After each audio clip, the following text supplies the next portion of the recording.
Boa noite, irmãos. Tá bom, todo mundo aí fugindo do coronavírus, mas acho que a gente está um pouquinho protegido aqui. Eu queria pedir para você ficar em pé, a gente vai começar esse culto orando. Vamos orar? Deus, no nome do Teu Filho Jesus, eu Te agradeço por esse momento que o Senhor providenciou para que estivéssemos aqui. Te agradeço, ó Deus, por cada um dos irmãos e amigos que estão aqui. Quero Te pedir em nome de Jesus que o Teu Espírito Santo fale conosco nessa noite. E que o Senhor possa perdoar os nossos pecados, a começar por mim. Que nós estejamos limpos, ó Deus, diante de Ti, para que o Senhor possa ministrar aos nossos corações. Recebe, ó Deus, esse culto como um reconhecimento nosso de que o Senhor é o nosso único e verdadeiro Deus. Eu oro em nome de Jesus. Amém. Oh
13:14 diz: Jesus respondeu: quem beber desta água terá sede outra vez, mas quem beber da água que eu lhe der nunca mais terá sede. Ao contrário, a água que eu lhe der se tornará nele uma fonte de água a jorrar para a vida eterna.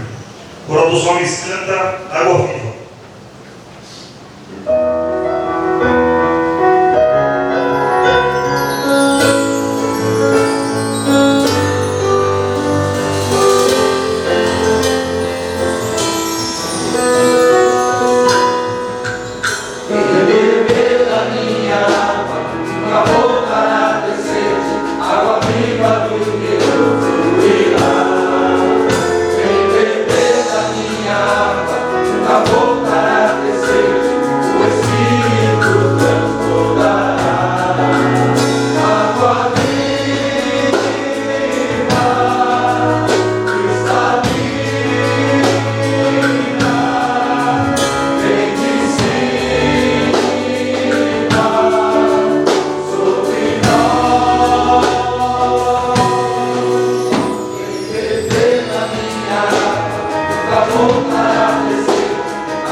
Toda escritura divinamente inspirada é proveitosa para ensinar, para redarguir, para corrigir, para instruir em justiça, para que o homem de Deus seja perfeito e perfeitamente instruído para toda a boa obra.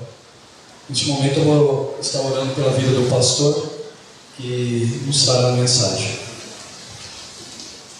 Querido Deus, amado Pai, te louvamos, querido Deus, pela oportunidade, por essa noite que o Senhor nos trouxe aqui na tua casa, Senhor Deus, para louvarmos o Teu nome, para ouvirmos a Tua palavra, Senhor.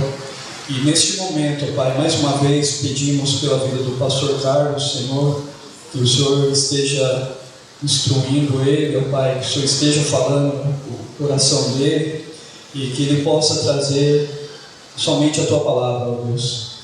Capacita, Senhor Deus, e trabalhe nos nossos corações, Senhor Deus, para que possamos receber de bom grado e possamos colocar em prática no nosso dia a dia, Pai. Fica conosco, Deus, e é o que nós te pedimos nesse momento e te agradecendo. Em nome do Senhor Jesus. Amém, Senhor.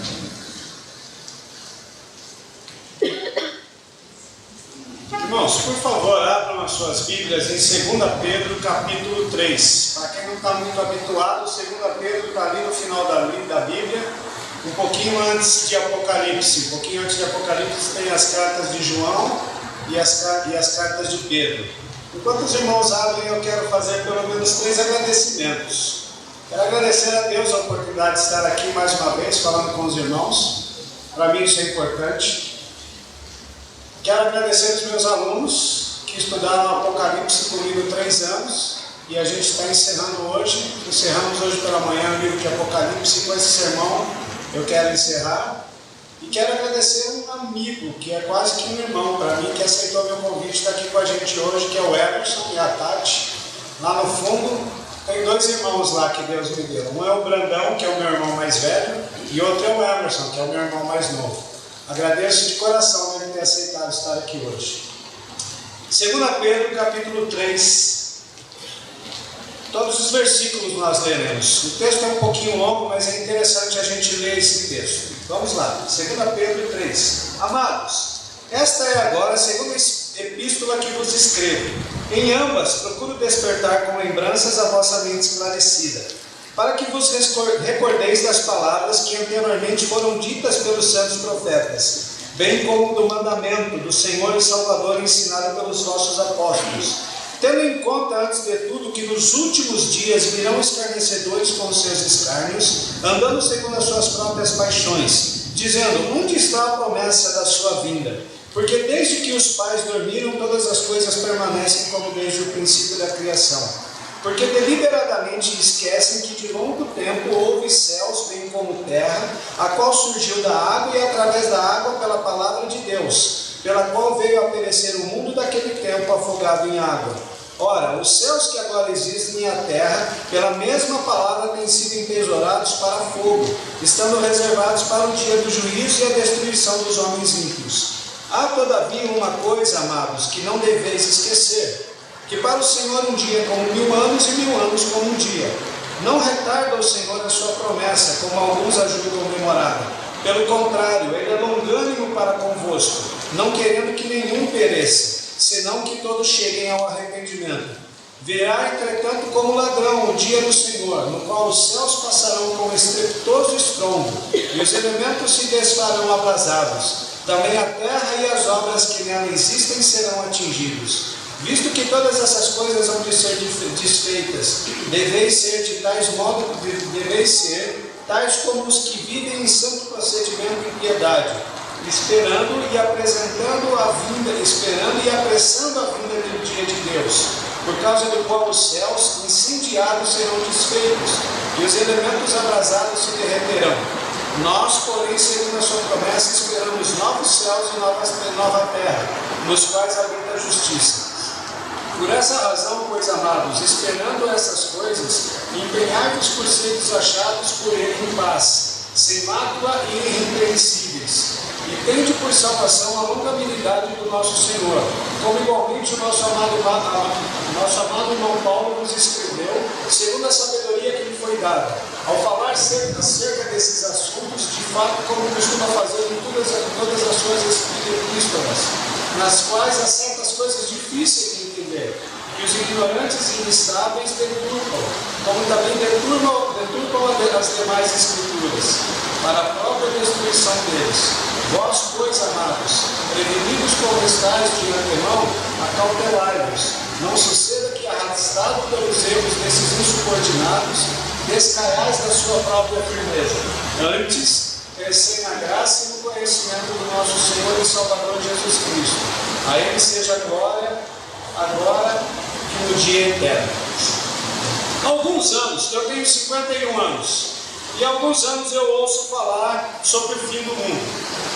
Eu fiz uma pesquisa rápida, e de 2001 para cá, nós estamos em 2020, então de 2001, 18, 19 anos, nós tivemos pelo menos 34 previsões de final do tempo, de final do mundo. Os mais desesperados acham que agora esse vírus é a bola da vez para acabar o mundo. Em 2001, quando a minha filha nasceu, nós tivemos a previsão de Grigori Rasputin. Ele profetizou uma tempestade que ocorreria e que o fogo destruiria a maior parte da terra, e que Jesus retornaria. Isso foi em agosto, 23 de agosto de 2001. Em 2011, Harold Camping escreveu que o arrebatamento, escreveu que haveria, no dia 21 de maio de 2001, ele escreveu que haveria um arrebatamento e um terremoto devastador, que Deus levaria 3% da população do mundo. Quando eu li aqui isso aqui, eu fiquei preocupado, porque eu estou nos outros 97%, né? Deus levaria só 3% da população do mundo.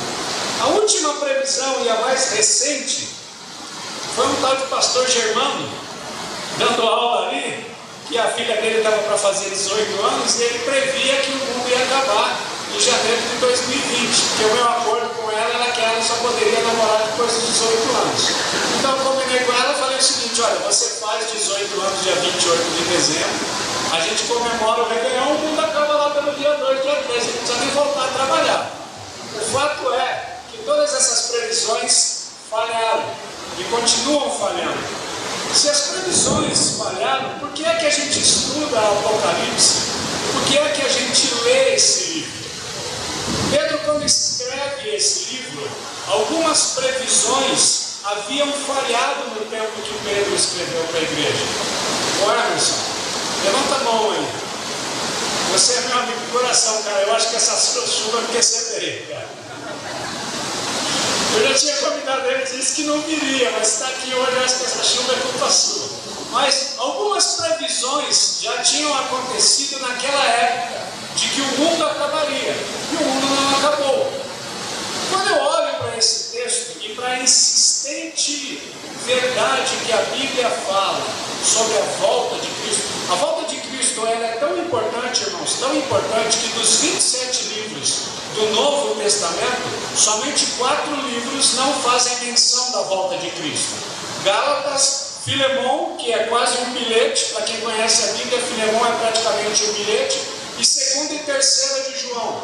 Só esses 4 livros não falam da volta de Cristo do Novo Testamento. Todos os outros livros falam. O Antigo Testamento, em Isaías, já se previa isso que Pedro está falando, sobre o mundo ser derretido, sobre esse dia estrepitoso, esse barulho estrepitoso. A gente está ouvindo a chuva e está ouvindo os trovões.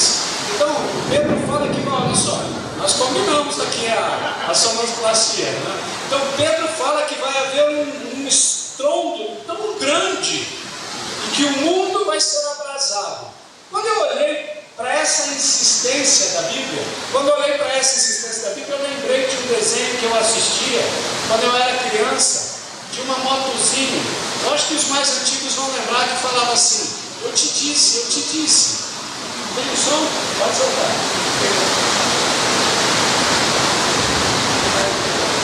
Estou ouvindo.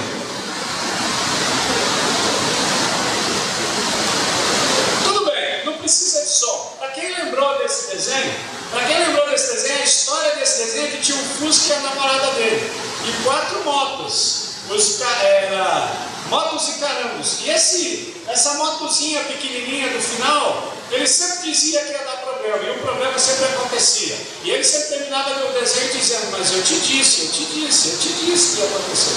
A ideia que nós temos da volta de Cristo é como se todos os profetas, e se todos os evangelistas, se todos os apóstolos estivessem com essa mesma menção: eu te disse, olha, aconteceu, olha, o dia voltou, o mundo está acabando, eu te disse.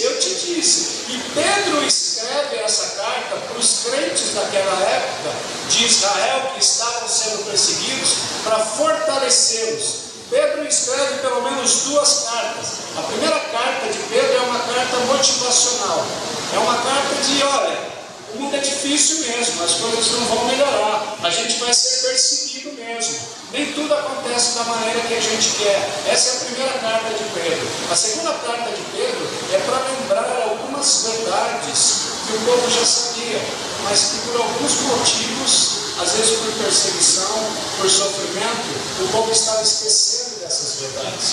E a gente chega nesse capítulo. E nesse capítulo, Pedro quer lembrar a verdade da volta de Cristo.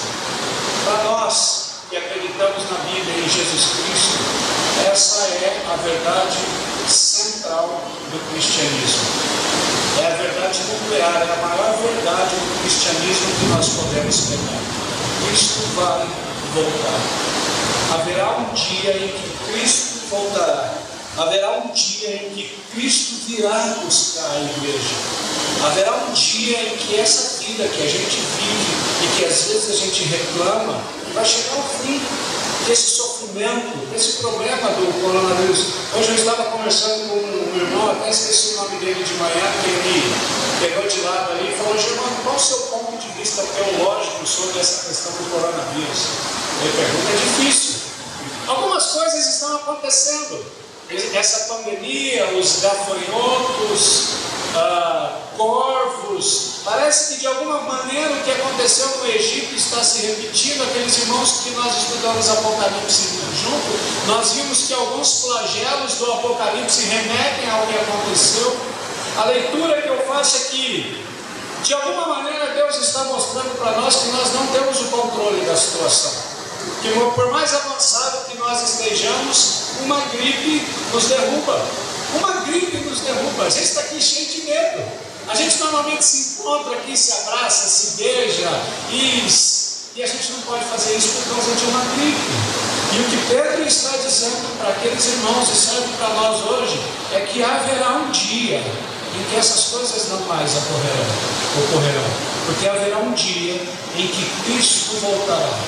A motivação principal de Pedro nessa carta e nesse capítulo é mostrar que a volta de Cristo é algo real, é algo efetivamente. E é interessante que quando nós estudamos a Bíblia, para nós algumas coisas só acontecem, nós estamos num tempo diferente do tempo de Deus. Deus vive no tempo da eternidade, nós vivemos no tempo Cronos. Deus vive no tempo Kairos, o tempo dele, nós vivemos no tempo Cronos. Eu falei para minha esposa: olha, o culto vai acabar às 9, a gente não pode demorar, porque eu quero dormir, porque amanhã eu acordo cedo para ir para Campinas trabalhar. Então olha só, eu já estou preocupado em ir para Campinas, o meu tempo é esse. Mas haverá um dia em que Deus entrará na história da humanidade e abrirá janelas, cortinas da eternidade, e nós entraremos no tempo de Deus. Esse é o motivo principal desse capítulo. E nesse motivo principal eu queria ver com os irmãos pelo menos 4 princípios para nós. Irmãos, viver esperando a volta de Cristo para nós deve ser o mote da nossa vida. O motivo principal para nós estarmos aqui nessa noite, para nós corrermos o risco de nos encontrarmos como igreja. Quando todo mundo diz que a gente tem que ficar em casa, nós saímos de casa e decidimos vir aqui. É porque nós acreditamos que existe um Deus que vai nos guardar aqui. O motivo principal de Deus trabalhar nas nossas vidas, eu olho para a minha vida, alguns amigos me acompanharam nos últimos anos, de Deus ser um tremendo jogador de xadrez e mudar a minha vida para que eu entendesse que eu precisava mudar. Para que eu entendesse que os caminhos do Senhor são mais elevados do que os meus caminhos. Para que eu entendesse que os propósitos dele são melhores do que os meus propósitos. Ele vai mexendo a situação, para que nós estejamos aqui prontos, para que um dia nós encontremos com ele. E quando Pedro escreve essa carta, alguns princípios são muito claros na cabeça do povo de Israel. E eu queria ver pelo menos esses 4 princípios com os irmãos. O primeiro princípio que eu vejo nesse texto é que Deus intervém no universo. Leia novamente comigo versículos 5 e 7. do 5 ao 7. Porque deliberadamente esquecem que de longo tempo houve céus bem como terra, a qual surgiu da água e através da água pela palavra de Deus, e que pela qual veio a perecer o mundo daquele tempo, afogado em água. Ora, os céus que agora existem e a terra pela mesma palavra têm sido entesourados para fogo, estando reservados para o dia do juízo. O primeiro princípio é que Deus intervém na história da humanidade. O que Pedro está dizendo é o seguinte: olha, algumas pessoas deliberadamente, ele está dizendo o seguinte, não é sem querer. Algumas pessoas não esquecem as coisas sem querer, esquecem porque querem esquecer, porque é conveniente esquecer. E naquele tempo estavam surgindo algumas filosofias que diziam que Cristo não voltaria. No versículo 4, as pessoas dizem: onde está o seu Deus? Desde quando a vida começou, a vida é assim.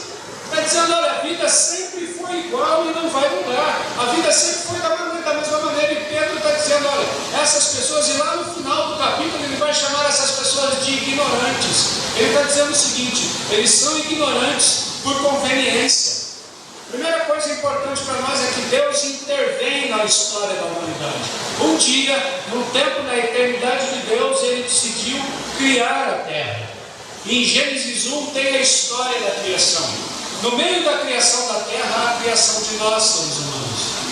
Esse mesmo Deus, um tempo depois, intervém na terra novamente com o dilúvio e julga a terra.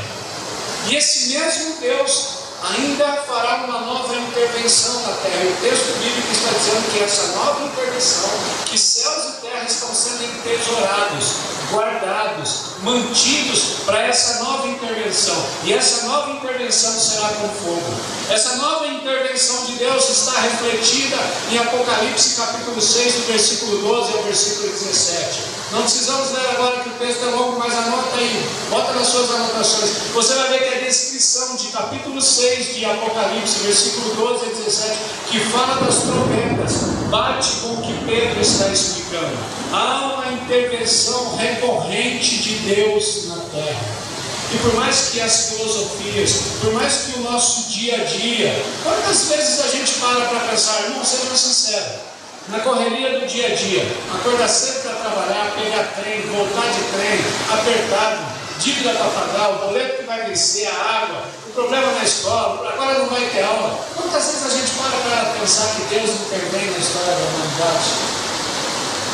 A coisa que a gente tem, como o Brandão falou algum tempo atrás, não me lembro se foi no sermão ou em conversa, que a nossa vida muitas vezes se resume a pagar boleto e tentar emagrecer.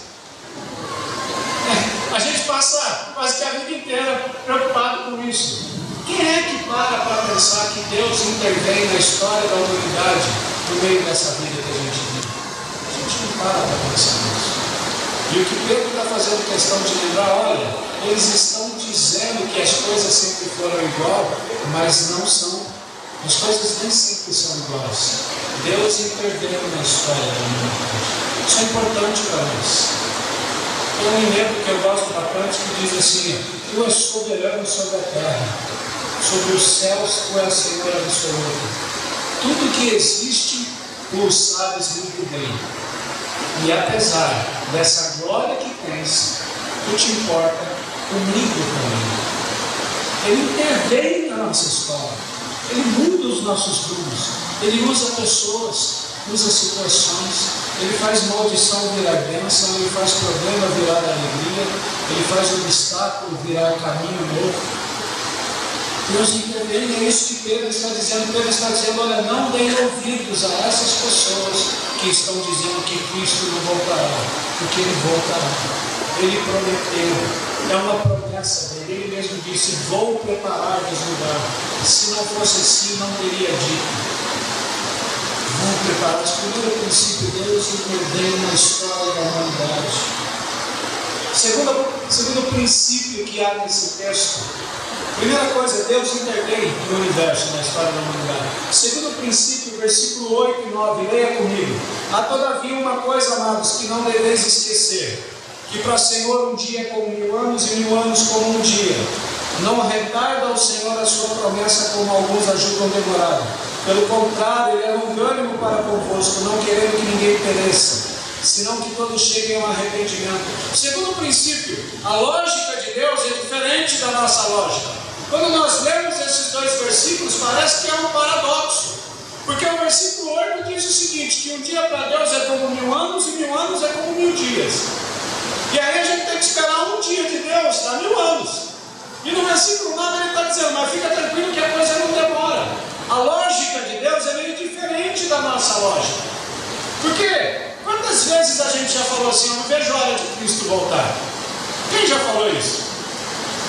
Normalmente quando a gente fala isso é porque a gente quer que resolva um problema nosso. Por exemplo, o meu desejo de Cristo voltar é para não ter nenhum marmanjo sentado no sofá da minha casa. E aí tio, beleza? Imagina, entendeu? A Laura tão bonitinha que eu queria. O meu desejo estava centrado em mim. Às vezes a gente está passando por uma necessidade, um problema sério, a vida não dá, desempregado, e você fala assim, eu não vejo a hora de Cristo voltar. E aí você fica bravo porque ele não volta. É porque a lógica dele é diferente da nossa lógica. Tem um camarada que leu esse versículo, tem uma piada. O camarada leu esse versículo e se aproximou de Deus e falou, Deus, é verdade que para o Senhor um dia é igual 1000 anos e 1000 anos é igual um dia? Deus falou para ele, é verdade. E ele falou, então partindo desse princípio, um centavo do Senhor seria igual a $1 milhão e $1 milhão igual a um centavo. Deus pensou e falou, inteligente, gostei, isso aí, fazendo a regrinha de 3 ali, o princípio é isso. Aí o homem virou para Deus e falou assim, o senhor poderia me arrumar um centavo? Deus falou para ele, é claro que sim, você espera só uns minutinhos. Está esperando até hoje. Entendeu? A lógica de Deus é diferente da nossa lógica. Nós queremos algumas coisas, mas Deus nos leva para outras coisas. Nós pensamos em alguns fatos, mas Deus nos aponta outros fatos. Nós olhamos e queremos algum rumo para a nossa vida, e Deus nos aponta outro rumo. Sabe por que a lógica de Deus é diferente da nossa lógica? Faz uma conta comigo. Eu tenho 51 anos. Se eu pudesse tirar 10 anos da minha vida, quantos eu teria? 41. Eu gostaria de voltar 10 anos atrás. Agora, olha para você e pensa quantos anos atrás você gostaria de voltar. Essa é a nossa lógica. Alguns estão querendo voltar para o colo da mãe, se fosse possível. Né? Agora, essa é a nossa lógica. Olha a lógica de Deus. Pega a eternidade e tira 1 milhão de anos. Quanto sobra? A eternidade menos 1 milhão de anos sobra quanto? Eternidade. Se nós pegarmos a eternidade e tirarmos 1 bilhão de anos, sobra quanto? A eternidade. Se nós pegarmos a eternidade e tirarmos 1 trilhão de anos da eternidade, sobra a eternidade. A lógica de Deus é diferente da nossa lógica. E Pedro está explicando isso para eles. Pedro está dizendo, olha, não se importem com os que dizem, Jesus não vai voltar. Não se importem com aqueles que dizem, Deus não vai olhar a tua situação. Porque a lógica de Deus é diferente da nossa lógica. Na lógica humana, as coisas precisam acontecer do jeito que eu quero. E a lógica de Deus, as coisas acontecem do jeito que Ele quer. E na hora que Ele quer. Isso é um alento para nós. Porque algumas coisas nós vamos passar a vida inteira querendo e orando por isso a vida inteira. E não vamos alcançar. Mas no tempo de Deus acontecerá. No tempo de Deus acontecerá. A gente vai passar pedindo a vida inteira por uma criança. E não vai acontecer. Porque a minha lógica é diferente. Eu olho para as situações, eu olho para a minha vida. No meu ponto de vista, o último lugar em que eu deveria estar era aqui.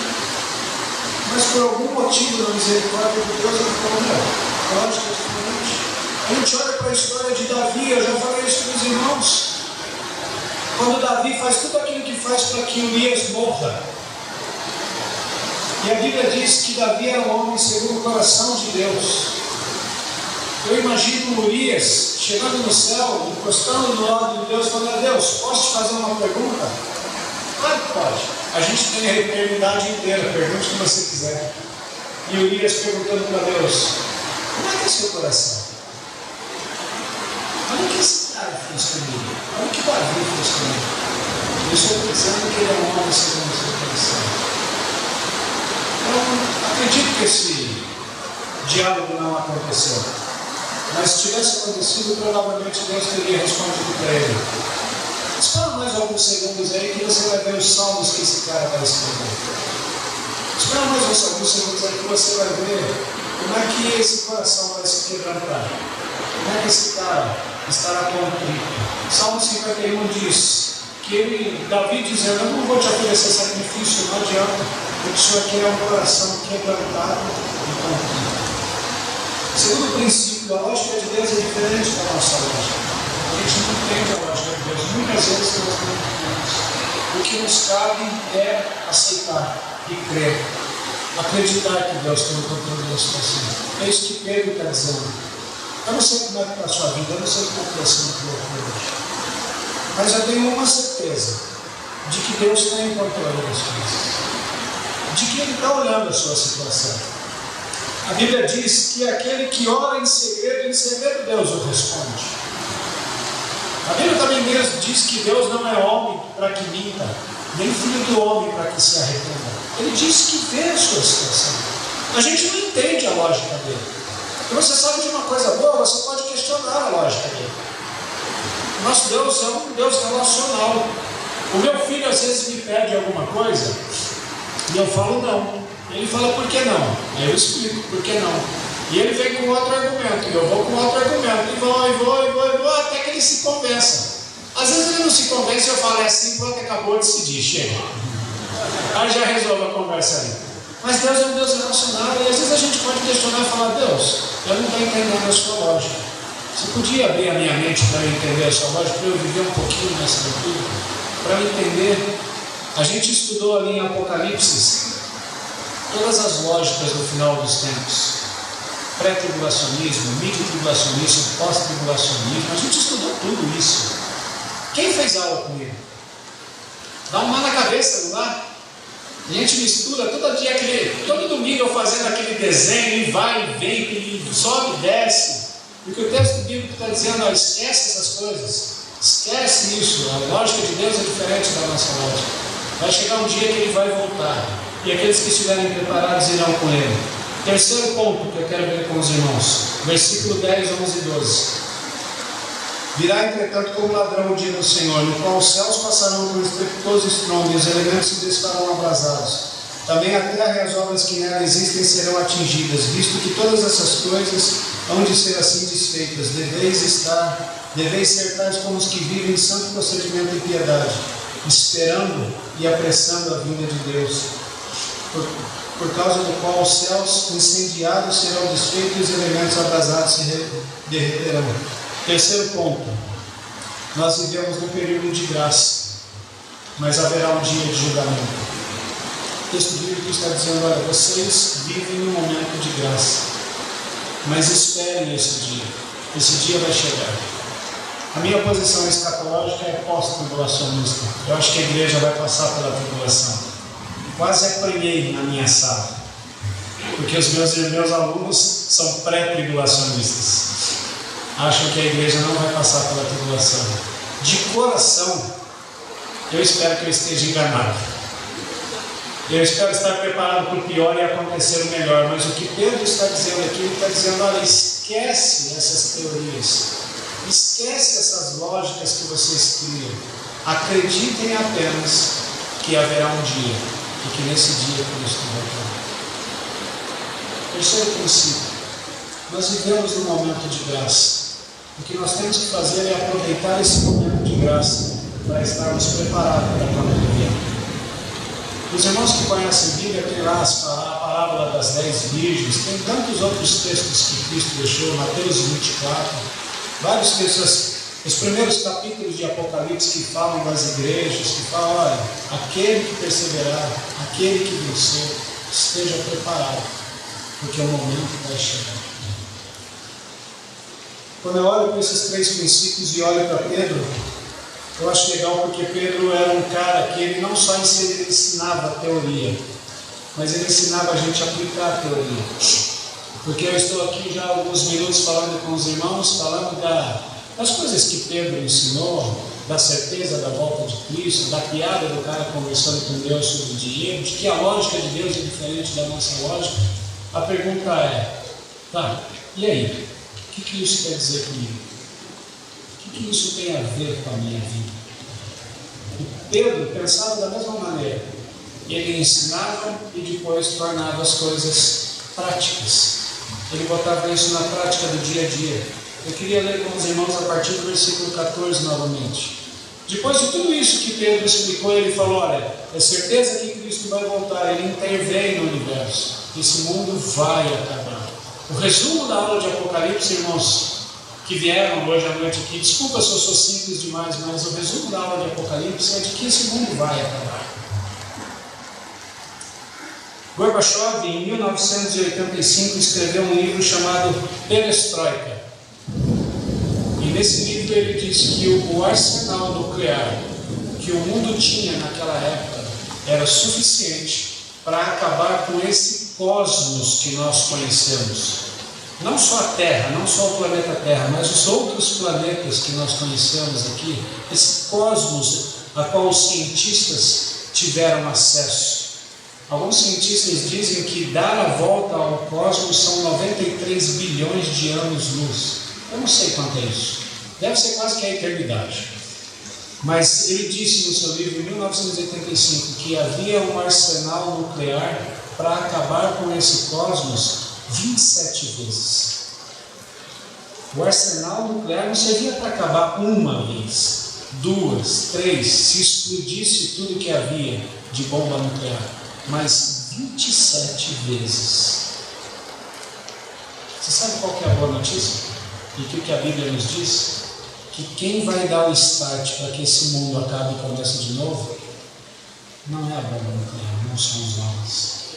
O que Pedro está dizendo é que é Deus.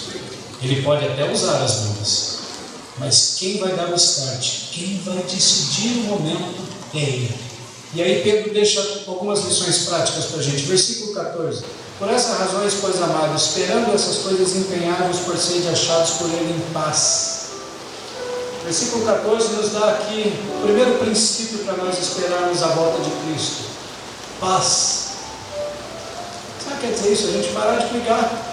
Parar de brigar por coisa besta, por coisa boba. Isso eu digo para mim mesmo, viu, Liliane? Fique tranquila porque eu estou pegando para mim mesmo. Às vezes os meus filhos me dizem, nossa, pai, você vai ficar bravo por causa disso. Primeiro princípio para nós esperarmos Cristo, paz. A Bíblia fala, olha, quanto depender de você, tenha paz com todos. Perdoe, deixa o passado para lá. Aquilo que te machucou, aquilo que te afligiu, deixa para lá. Você tem algo maior te esperando lá na frente. Eu tenho um Deus me esperando lá na frente, eu tenho um futuro, uma eternidade. Versículo 14 diz paz. Versículo 15, depois o irmão lê em casa, versículo 15, aceitar a verdade. Qual é a verdade para nós? Quem é a verdade para nós? A verdade para nós não é algo abstrato, não é algo que nós não podemos tocar. A verdade para nós é algo palpável, a verdade para nós é Cristo. A Bíblia vai falar várias vezes, eu sou a verdade. Jesus Cristo se apresentou como a palavra de verdade. Esse é um momento, esse que Pedro está dizendo, olha, tudo isso que vai acontecer, não tenha medo disso, esteja preparado, esteja em paz, acredite na verdade. Versículo 17, mantenha a firmeza, vós, pois amados, prevenidos como estáis de antemão, acautelai-vos, calma, mantenha a firmeza, fique firme, por pior que seja a situação, fique firme. Versículo 18, crescer em graça e em conhecimento. Pedro explica para os irmãos daquela época que as coisas vão acontecer, e ele dá 4 lições práticas. Tenha paz, aceite a verdade, mantenha a firmeza, cresça em graça e em conhecimento da palavra de Deus. Eu queria pedir, por favor, que os irmãos ficassem em pé.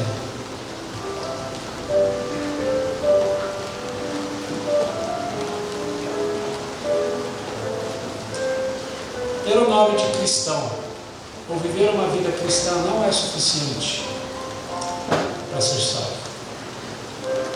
Você ter o nome de cristão e viver uma vida de eclesiologia, vir na igreja, praticar os dogmas, dar o seu dízimo, não é isso que leva para o céu. O que leva para o céu, nós temos a certeza de que nós temos Jesus Cristo e o Espírito Santo de Deus morando no nosso coração. Isso nos ajuda a enfrentar todos os problemas. Por isso que o meu ponto de vista é pós-tribulacionista. Que venham os problemas que vierem, se eu tiver certeza que Deus e o Espírito Santo de Deus estão morando no meu coração, eu passo pelos problemas, porque eu sei que Deus estará comigo. Eu queria que os irmãos fechassem os olhos, todos os que nos visitam, os amigos, e eu queria saber, isso não é um hábito meu, mas hoje eu resolvi fazer. Eu queria saber se tem alguém que quer ter a certeza de ter Cristo no seu coração. Se ouvindo essas coisas que eu falei sobre o final dos tempos, sobre a volta de Cristo, e esse mundo vai acabar, o texto bíblico é contundente, vai acabar queimado, derretido. Ele diz que os elementos se desfarão. Haverá um cataclismo e um terremoto tão grande que esse planeta que a gente conhece vai se desfazer. Eu queria convidar você que quer ter um compromisso com Cristo, ou mesmo você que já está dentro da igreja e que ainda não tem a certeza da sua salvação, que você saísse daqui nessa noite certo de que venha o que vier, Cristo estará com você. Se você quer fazer essa oração comigo, levante a sua mão aí onde você está.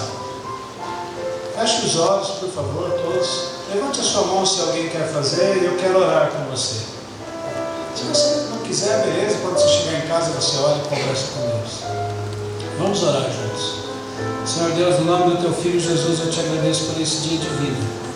E Te agradeço, a Deus, pela certeza que o Senhor coloca nos nossos corações de que o Senhor voltará, de que o Senhor virá. O texto bíblico diz em breve. Nós não sabemos quando é esse breve, porque o Teu tempo é diferente do nosso, mas nós acreditamos que um dia o Senhor voltará. Eu quero Te pedir, ó Deus, em nome de Jesus, que cada um de nós saímos daqui com a certeza de que seja amanhã ou seja daqui 1000 anos, nós estaremos contigo no Teu reino de glória eterna. Eu Te louvo, Te agradeço. Agradeço, ó Deus, o Teu Filho Jesus, que veio, morreu, ressuscitou e voltará. Louvado e engrandecido seja o Teu nome eternamente, Senhor. Amém. Deus abençoe.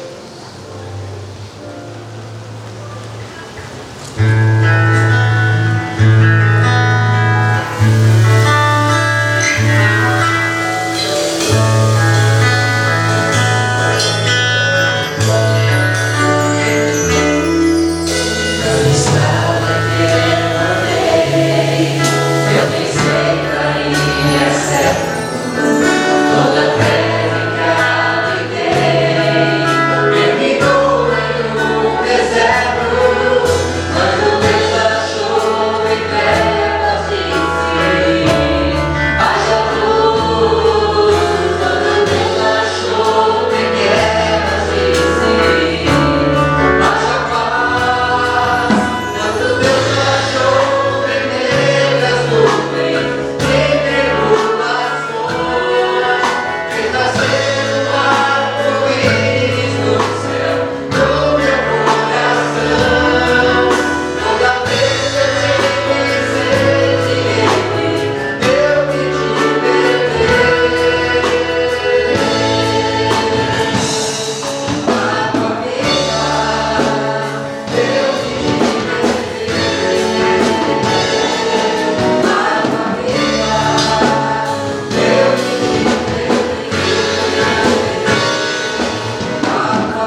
assim: portanto, nós, como companheiros de trabalho, no serviço de Deus, pedimos o seguinte: não deixe que fique sem proveito a graça de Deus, a qual vocês receberam. Escutem o que Deus diz. Quando chegou o tempo de mostrar a minha bondade, eu atendi o seu pedido e socorri quando chegou o dia da salvação. Escutem, este é o tempo em que Deus mostra a sua bondade. Hoje é dia de seleção. E para os homens cantará a última hora.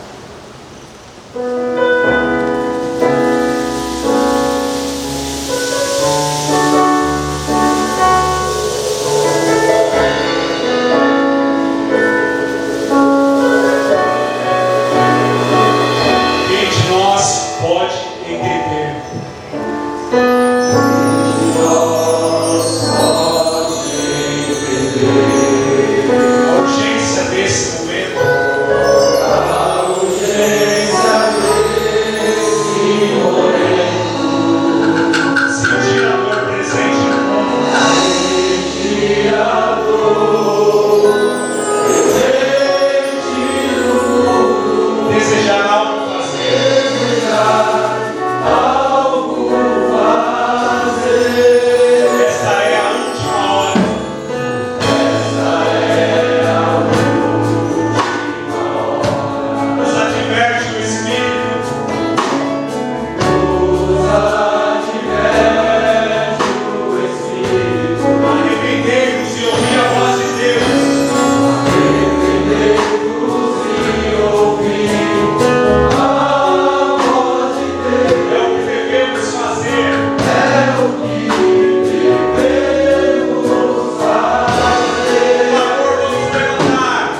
a Tua graça nos basta.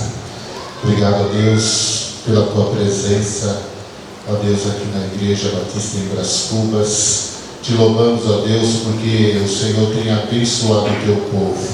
Obrigado pela chuva que caiu, ó Deus, é vida, é saúde. Teremos, ó Deus, alimentação, teremos verdura e purifica o ar. Então, ó Deus, nós te agradecemos por tudo o que o Senhor realiza no nosso dia a dia. E aqui a Tua igreja reunida, ó Deus, prestou culto. O Senhor foi adorado, o Senhor foi exaltado nessa noite. Te agradecemos, ó Deus Santo, pela palavra que foi transmitida. Obrigado, ó Deus, porque o Senhor fala com a Tua igreja. Aquele que tem ouvido, ouça aquilo que o Espírito tem falado à igreja. Então, ó Deus, que os nossos ouvidos estejam atentos para ouvir, ó Deus, a Tua palavra. E eu creio que a Tua palavra veio de encontro às nossas necessidades.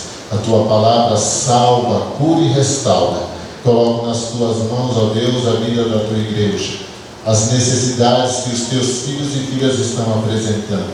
O Senhor é poderoso para curar as enfermidades. E assim faça-se a Tua vontade, ó Deus, na vida daqueles que estão enfermos, ó Deus, os nossos entes queridos que estão sendo apresentados, ó Deus, em oração nesse momento. Coloco nas Tuas mãos as famílias, que o Senhor as abençoe, que o Senhor as livre de todo mal, de toda investida do inimigo que veio para matar, roubar e destruir. Ó Deus, abençoa, fortaleça as famílias aqui representadas, ó Deus, em culto nessa noite. Coloco nas Tuas mãos os nossos filhos, ó Deus, que o Senhor os abençoe, os livre do mal, ó Deus, as ofertas fáceis, ó Deus, na escola, nas faculdades, ó Deus, livre os nossos filhos da violência, ó Deus, nas escolinhas infantis, ó Deus, que o Senhor as livre, ó Deus, de todo mal e perigo. O Senhor, ó Deus, conhece o nosso coração, o Senhor conhece, ó Deus, aquilo que vai no mais profundo do nosso ser. Então, ó Deus, perdoa os nossos pecados, perdoa as nossas iniquidades. Ó Deus, que essa semana seja uma semana abençoada. Ó Deus, que todos nós possamos produzir, independente, ó Deus, de tudo aquilo que está acontecendo, ó Deus, a violência, os vírus, ó Deus, que estão no ar, ó Deus, esse medo, ó Deus, que nós e a população está sentindo, ó Deus. Josafá orou ao Senhor, os nossos olhos estão fitos no Senhor, ó Deus, e nesse momento, ó Deus, em meio a tudo isso, as crises, ó Deus, que estamos enfrentando, ó Deus, nesse lugar santo, nós clamamos ao Senhor, que o Senhor nos livre de todo mal e de todo perigo. Abençoa o Teu povo e nos livre, Senhor, a cada momento, para a glória e louvor do Teu nome. É o que nós pedimos, crendo, e já agradecemos, ó Deus, por tudo quanto o Senhor tem e fará em nossas vidas. É o que nós pedimos e Te agradecemos, em nome do Senhor Jesus, que vive e reina para toda a eternidade. Amém. Amor.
use a prática de súplicas, orações e intercessões, ações de graça em favor de todos os homens. Trabalhando do direito, você está à esquerda, né? Em favor dos reis e de todos os que se acham vestidos de autoridade, para que vivamos vida tranquila e mansa, com toda piedade e respeito. Isto é bom e aceitável diante de Deus, nosso Salvador, para que vivamos uma vida tranquila e mansa, com toda piedade e respeito. Eu li 1 Timóteo capítulo 2, versos 1 a 3. Os irmãos viram há poucos instantes o vídeo que o pastor Jean gravou, e ele está falando em nome da diretoria, e todos os nossos pastores também estamos de acordo com ele. Sabe para quê? Para que nós tenhamos uma vida sossegada, tranquila e segura. Eu pedi para que o pastor Germano e a Liliane viessem à frente, porque nos próximos 3 meses, eles perguntam para você, eu posso falar quando você vai? Pode? Então só confirme primeiro. Ele vai para a Americana, ele vai auxiliar uma igreja lá, ele juntamente com a sua esposa, seus filhos. Então nós não vamos vê-los nos próximos 3 meses, mas eles vão por uma boa causa, porque é Deus quem tem orientado e mostrado o caminho que o Germano e a família devem seguir. Então peço para que vocês também lembrem deste casal e dessa família em suas orações. Nós vamos orar juntamente com eles, porque afinal de contas eles estão também fazendo missões. Vamos ficar em pé?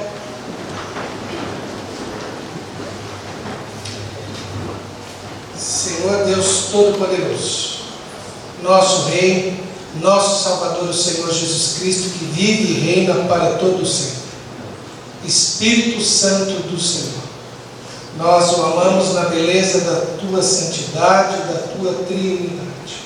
Santo Deus, nós como igreja, nós colocamos a vida do pastor Germano, da Liliane, ó Deus, da Laura e do André diante do Teu trono de graça. O Senhor já tem usado a vida desta família. A Igreja Batista em Brás Cubas tem sido abençoada, ó Deus, a longo tempo, ó Deus, através dessa família. Eu mesmo posso dizer que eu e minha família já fomos abençoados várias vezes através das palavras do Germano, do carinho e da atenção da Liliane, ó Deus. Nós, Pai, como igreja, ó Deus, nós abençoamos essa família, para que o pastor Germano possa exercer o seu ministério em Americana, segundo a dispensação e a orientação do Teu Santo e Bendito Espírito Santo.